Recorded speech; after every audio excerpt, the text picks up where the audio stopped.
छत्रपती शिवाजी महाराज की जय भवानी। राजमाता जिजाऊ मासाहेब यांचा, राजमाता जिजाऊ मासाहेबांचा, राजमाता जिजाऊ मासाहेबांच्या चरणी कोटी कोटी वंदन। जय ज्योती, जय ज्योती।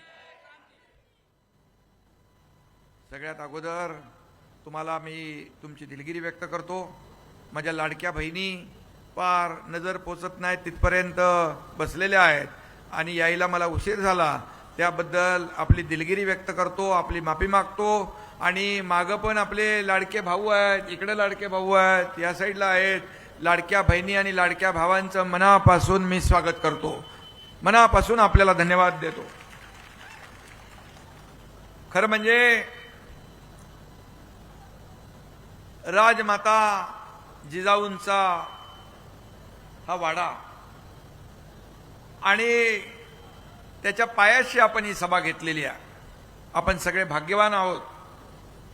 सभेचं ठिकाण आपल्या आतिश भाऊ तायडे यांनी बरोबर निवडलेला आणि तुम्हाला राजमाता जिजाऊंचा आशीर्वाद आहेच, छत्रपती शिवाजी महाराजांचाही आशीर्वाद आपल्याला आहे आणि या माझ्या लाडक्या बहिणींचा आशीर्वाद आहे, लाडक्या भावांचा आहे, लाडक्या ज्येष्ठांचा, सगळ्यांचा आशीर्वाद आपल्या पाठीशी आहे। त्यामुळे तुमचा विजय हा पक्का आहे। फक्त प्रचंड मताधिक्याने, रेकॉर्ड ब्रेक मतांनी आपल्याला विजय व्हायचा आहे आणि यासाठी मी विनंती करायला आलेलो आहे। आज अनेक सभा झाल्या, पण सगळ्या सभांमध्ये एकच मी पाहिलं, प्रत्येक सभेत लाडक्या बहिणींची संख्या लक्षणीय होती। प्रचंड मोठ्या प्रमाणामध्ये लाडक्या बहिणी येतात आणि ज्याच्या पाठीशी लाडक्या बहिणी त्याचा विजय पक्का, त्याचा विजय पक्का। हे मी विधानसभेत पाहिलंय, हेच वातावरण मी विधानसभेत पाहिलंय।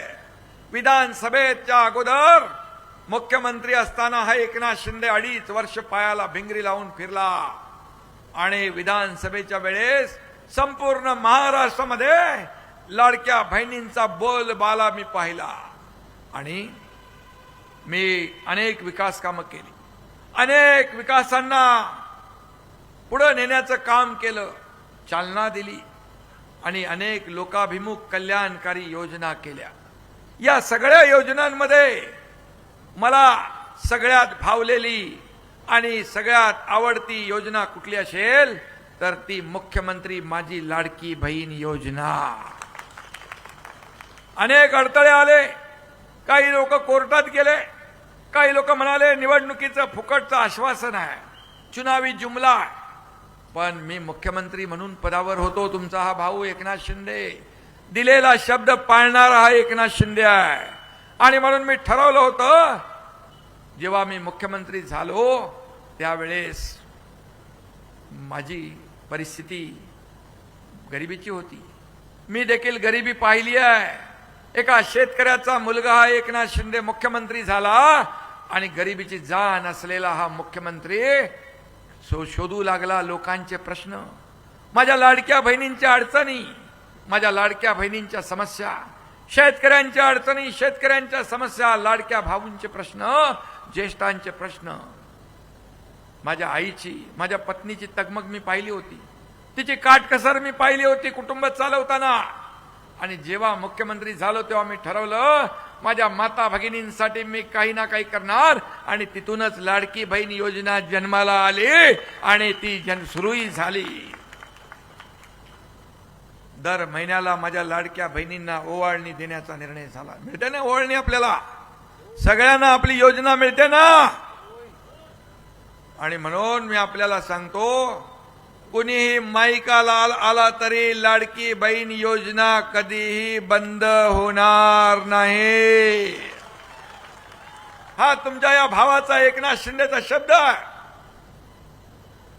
आणि तुम्ही तर आता सगळे लोक स्वराज्याच्या माहेरची माणसं आहात आणि जिजाऊ आई साहेबांच्या या माहेर घरच्या पवित्र भूमीची धूळ मस्तकी धारण करून मी इथं आलेलो आहे। इथली माती कपाळाला लावून मी इथं आलोय मी स्वतःला भाग्यवान समजतो की या सभेसाठी हे ठिकाण आतिश तावडे यांनी निवडलं, तायडेंनी. आणि म्हणून सिंदखेड राजा हे आमच्यासाठी एक पवित्र स्थळ आहे. आतमध्ये गेल्यानंतर आपल्या राजमाता जिजाऊंचा जन्मस्थळ, एक अंगावर एक रोमांच उभे राहतात. आपण एका पवित्र स्थळी आलोय. छत्रपती शिवाजी महाराजांना जन्म देणाऱ्या माय माऊलीच्या राजमाता जिजाऊंच्या वाड्यात आपण आलोय. एक आनंद आहे, एक समाधान आहे. आणि म्हणूनच मी आपल्याला एवढंच सांगतो की खऱ्या अर्थाने इथं विकासाचं नवं पर्व आपल्याला आणायचं आहे आणि ते आपण आणणारच. ही काळ्या दगडावरची भगवी रेग आहे. आणि म्हणून महासाहेबांच्या आशीर्वादाने छत्रपती शिवरायांनी रयतेचं राज्य निर्माण केलं.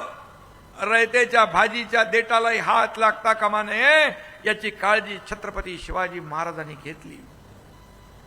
सिंदखेड राजामध्ये आपल्याला रयतेचं राज्य आणायचं आहे, लोकांचं राज्य, जनतेचं राज्य निर्माण करायचं आहे. खऱ्या अर्थाने लाडक्या बहिणी आणि लाडक्या भावांच्या आशीर्वादाने सिंदखेड राजा नगर परिषदेवर शिवसेनेचा भगवा, छत्रपती शिवाजी महाराजांचा भगवा फडकल्याशिवाय राहणार नाही, हा विश्वास या ठिकाणी व्यक्त करतो.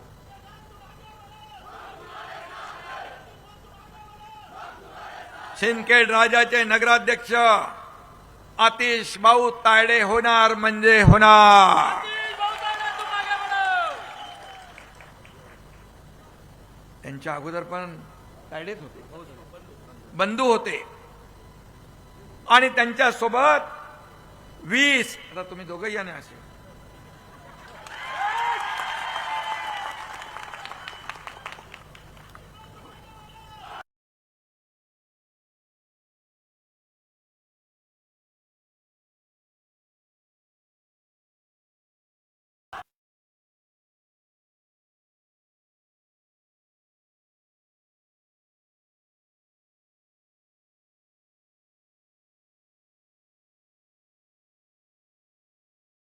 अतिशय वातावरण संपूर्ण महाराष्ट्रामध्ये माझ्या लाडक्या बहिणींनी भगवं करून टाकलेला. भगवं वादळ सगळीकडे पाहतो. मी हेच वादळ विधानसभेत देखील पाहिलंय. मी एक सर्वसामान्य कार्यकर्ता. मी जेव्हा मुख्यमंत्री होतो तेव्हाही कार्यकर्ता म्हणून काम केलं. आता मी उपमुख्यमंत्री आहे. आजही मी कार्यकर्ता म्हणूनच काम करतोय. उद्याही कार्यकर्ता म्हणूनच काम करणार आहे. मी आपल्याला एवढंच सांगतो, मला काय मिळालं यापेक्षा जनतेला काय मिळालं हे बघणारा हा एकनाथ शिंदे आहे. मुख्यमंत्री माझी लाडकी बहीण योजना, लेक लाडकी लखपती योजना, एसटी मध्ये 50% सवलत देण्याची योजना एकनाथ शिंदेनी केली. आणि महिला बचत गट जो ग्रामीण भागामध्ये जो फंड मिळतो खेळतं भांडवल, ते नगर परिषद हद्दीमध्ये मिळत नाही, ते देखील नगर विकास खात्याचा मंत्री म्हणून मी सुरू करणार. माझ्या लाडक्या बहिणींना स्वतःच्या पायावर उभं करणार. छोटा मोठा व्यवसाय केला पाहिजे, अशा एकत्र येऊन पुढे गेल्या पाहिजेत. माझ्या लाडक्या बहिणी लखपती झालेल्या मला बघायच्या आहेत, लखपती झालेल्या. मी बोलतोय ते पूर्ण लक्षात ठेवा. मी जे बोलतो तेच करतो, जे होणार नाही ते बोलत नाही. यामध्ये ए बाबा थांबा ना रे जरा, तुमचा जोश कायम आहे. जोश 2 तारखेपर्यंत असाच ठेवायचा. आणि म्हणून लाडकी सून अभियान आपण सुरू केलं. जिथं कुठं अन्याय होईल त्या अन्यायाला वाचा फोडण्याचं काम शिवसेना करणार. आणि मी मुख्यमंत्री असताना आणखी एक मोठा निर्णय घेतला. अगोदर आपल्या नावासमोर आपल्या वडिलांचं नाव आपण लावत होतो. मुख्यमंत्री असताना एक निर्णय घेतला की वडिलांचं नाव लावत असताना आपल्या नावासमोर पहिलं आईचं नाव लावायचा निर्णय घेतला. ऐतिहासिक निर्णय आहेत सगळे. 2.5 वर्षाच्या काळात अनेक प्रकल्प पुढे नेले. शेतकरी सन्मान योजना केली, पीक विमा योजना केली, वयोश्री योजना ज्येष्ठांसाठी केली, अनेक प्रकल्प मार्गी लावले. इथूनच बाजूला तुमचा समृद्धी महामार्ग जातो, नागपूर मुंबई समृद्धी महामार्ग, त्याला देखील हिंदू हृदय सम्राट बाळासाहेब ठाकरे हे नाव दिलं. आणि आता तिथं मावळ सावरगाव इथं स्मार्ट सिटी आपल्याला करायची आहे. लोकांच्या तरुणांच्या हाताला काम मिळालं पाहिजे म्हणून MIDC ची मागणी जुनी आहे. MIDC आपल्याकडेच आहे. उदय सामंत यांना मी सांगतो, ताबडतोब अधिकारी पाठवा आणि इथली तपासणी करा. इथं MIDC झाली पाहिजे.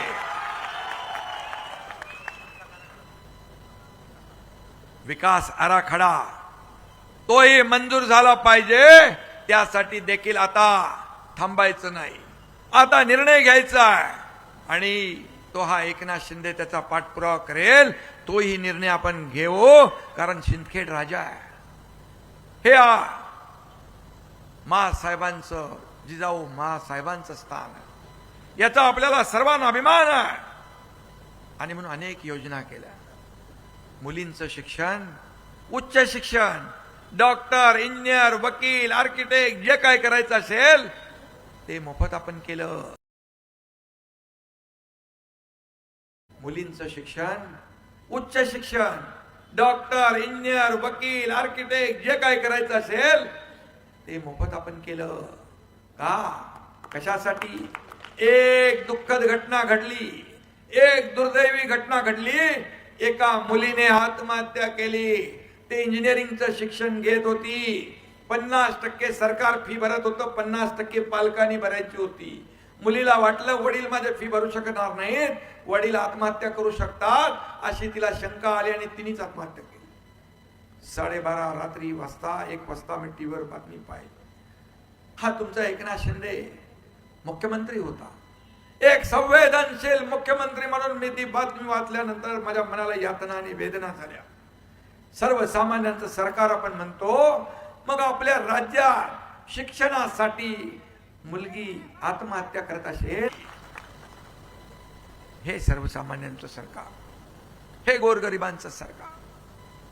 आणि म्हणून मगाशी अर्जुनराव म्हणाले, एवढी लोकप्रियता कशासाठी? कारण मी तुमच्यातला आहे. मी सर्वसामान्यातला माणूस मुख्यमंत्री झालो होतो, सर्वसामान्यातला उपमुख्यमंत्री आहे. म्हणून मी तुमची अडचण, तुमची दुःख जाणतो. आणि म्हणून मी एवढंच सांगतो की प्रॉपर्टी किती आहे, संपत्ती किती आहे, मालमत्ता किती आहे, किती कमवली, यापेक्षा माणसं किती कमवली आणि माणसांचं प्रेम किती कमावलं, हे माझ्यासाठी महत्वाचं आहे. आणि म्हणून आतिश भाऊंना मी एकच सांगेन, तुम्ही तर विजयी होणारच आहात, तुमची टीम पण विजयी होईल. कारण नव्या दमाची टीम तुम्ही उतरवलेली आहे. यातला एकही माणूस पडू शकत नाही. सगळेच्या सगळे लोक विजयी होतील. कारण हा भगवा छत्रपती शिवरायांचा 2019ला पण इथं भगवाच होता आणि आताही बाजी भगवाच मारणार. इथं किती लढाया असू द्या, तिरंगी चौरंगी, पण फॅक्टर चालणार फक्त शिवसेनेचाच, रंग चालणार फक्त भगवाच. आणि इलाका किसका भी हो, धमाका हम ही करेंगे. प्रगतीचा निर्धार हाच सिंदखेडचा, खरं म्हणजे विकास हाच आपला अजेंडा. आणि म्हणून मी आपल्याला एवढंच सांगतो की इथं आपल्याला हे श्रद्धास्थान आहे, इथं मातृतीर्थ आहे. आणि म्हणून इथं जे जे काही करता येईल ते आपण करू. मी इथे जवळपास यापूर्वी मुख्यमंत्री असताना पाणी पुरवठ्यासाठी 29 कोटी रुपये दिले, वैशिष्ट्यपूर्ण रस्त्यासाठी 23 कोटी दिले, ड्रेनेजसाठी 59 कोटी रुपये दिले. परंतु आता मी तुम्हाला सांगतो या राजमाता जिजाऊ मातेच्या जन्मभूमीच्या विकास कामांना कुठलाही निधी कमी पडू देणार नाही. हे प्राधान्याने करू. जगाला हेवा वाटावा असं हे स्थान, पवित्र स्थान, याचा विकास झाला पाहिजे. पुरातन वास्तूंच्या संवर्धनाची ही खरं म्हणजे आपलं हे संपत्ती आहे, हे आपलं ऐश्वर्य आहे, हे टिकवलं पाहिजे आपण. आणि म्हणून त्यासाठी जे जे काही करता येईल ते केलं पाहिजे. या ठिकाणी येताना मी बघितलं, लोक गाडीत आमच्या बोलत होते, आपले मंत्री, की हे जगाच्या नकाशावर सिंदखेड राजा आला पाहिजे. जगाच्या नकाशावर, छोटं असलं तरी हे मातृतीर्थ आहे, याचं महत्व मोठं आहे. आणि म्हणून सिंदखेड राजामध्ये अनेक सुविधा पाहिजेत, रस्ते पाहिजेत, MIDC पाहिजे, कॉलेज पाहिजे, आरोग्य केंद्र पाहिजे, शाळेची नवी इमारत पाहिजे, लाडक्या बहिणींसाठी बचत गटासाठी नवी बाजारपेठ पाहिजे, आणि रोजगारासाठी, शिक्षणासाठी जिजाऊ मातेच्या लेकरांना बाहेरगावी नोकरीसाठी जावं लागू नये म्हणून देखील आपल्याला प्रयत्न करायचा. आणि मग ही परिस्थिती आता बदलायची आहे. तुम्हाला वाटतं तितकं हे अशक्य नाही आहे, कारण मी एवढे निर्णय घेऊन मोकळा झालोय की हा निर्णय देखील घेणं कठीण नाही. एकदा शब्द दिला की तो शब्द मी पाळतो. कमिटमेंटला महत्व आहे, बरोबर आहे. आणि म्हणून मी मागच्या सभेत पण सांगितलं, एक तो मैं कमिटमेंट करता नहीं, लेकिन एक बार कमिटमेंट कर दी तो फिर मैं खुद की भी नहीं सुनता.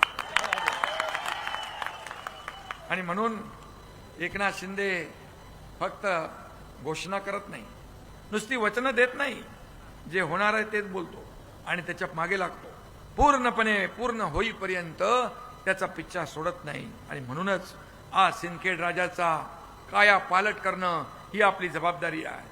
आणि म्हणून विरोधक काय करतात ते जाऊ दे. विरोधकांना एकनाथ शिंदेचं नाव दिसलं, ऐकलं तरी पोटात कळ येते. आता त्याला मी काय करू. एका शेतकऱ्याचा मुलगा मुख्यमंत्री झालेला हजम होत नाही.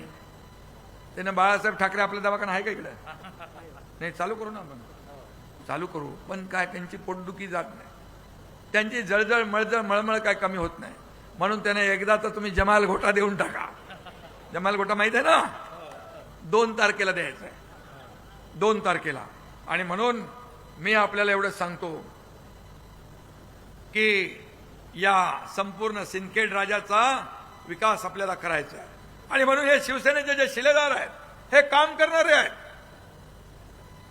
वेळ देणारे आहेत, लोकांची सेवा करणारे आहेत. आणि म्हणून ही एक चांगली टीम उभी आहे, चांगली टीम उभी आहे.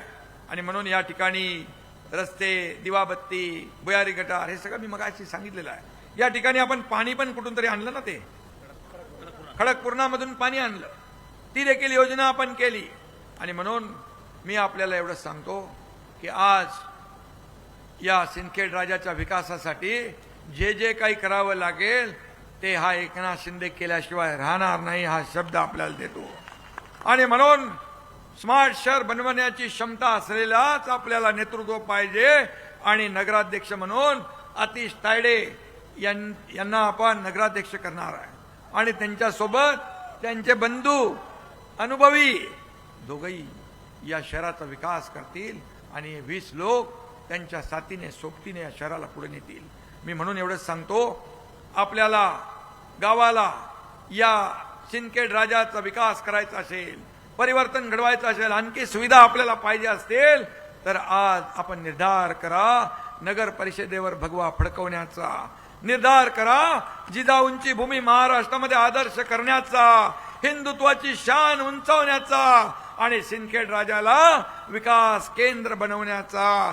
एवढंच आपल्याला सांगतो. आणि म्हणून मी आपल्याला एवढंच सांगतो, 2 तारखेला शिवसेनेच्या धनुष्यबाणासमोरचं बटन दाबायचं. तुमचं एक मत इतिहास घडवणार आहे. आणि 20 लोकांनाही मी सांगतो, उमेदवारांना, तुम्हाला मत मागताना 1 नंबरला नगराध्यक्ष पदासाठी प्रत्येकाने मत मागायचं आहे. आणि रेकॉर्ड ब्रेक मतांनी या टीमला विजयी करायचं आहे, ही विनंती करतो. 2 तारखेला धनुष्यबाणाचं बटन दाबायचं आणि या ठिकाणी विजयाचा गुलाल उधळायचा. 3 तारखेला विजयाचे फटाके फोडायचे अर्जुनराव, प्रतापराव, तुम्ही इकडं या विजयामध्ये सामील व्हा आणि भास्कर आंबेकर सगळे आणि मी देखील तुमच्यामध्ये सामील होईन हे देखील मी या ठिकाणी सांगू इच्छितो. आज फुलचंद कराड आपल्या पक्षामध्ये सामील झालेत. बंजारी समाजाचे नेते शरद पवार राज्याचे उपाध्यक्ष त्यांच्या भगवान सेनेचे तुम्ही काहीतरी जबाबदारी दिली उपाध्यक्ष म्हणून तुम्ही काम केलंय. तुम्हाला तुमचं अभिनंदन करतो. आणि आपल्या वंजारी समाजाचे भगवान सेनेचे सरसेनापती तुम्ही आहात. वंजारी समाजाचं नेतृत्व तुम्ही करा आणि वंजारी समाजासाठी महाराष्ट्र राज्याचे समन्वयक म्हणून तुम्ही काम करा. तुम्हाला ही देखील मी जबाबदारी या ठिकाणी देतो. आणि मला हे दोघंही सांगताय की सिंदखेड राजा दत्तक घ्या. मी स्वतःला भाग्यवान समजतो. हे सिंदखेड राजाची जबाबदारी मी घेतो आणि या ठिकाणी यापुढे जे जे काही करायचं ते या ठिकाणी केलं जाईल हा विश्वास देतो. धन्यवाद. जय हिंद, जय महाराष्ट्र, जय शिवराय, जय जिजाऊ, जय जिजाऊ, जय ज्योती, जय ज्योती. साहेब उमेदवारांना फोटो काढायचा.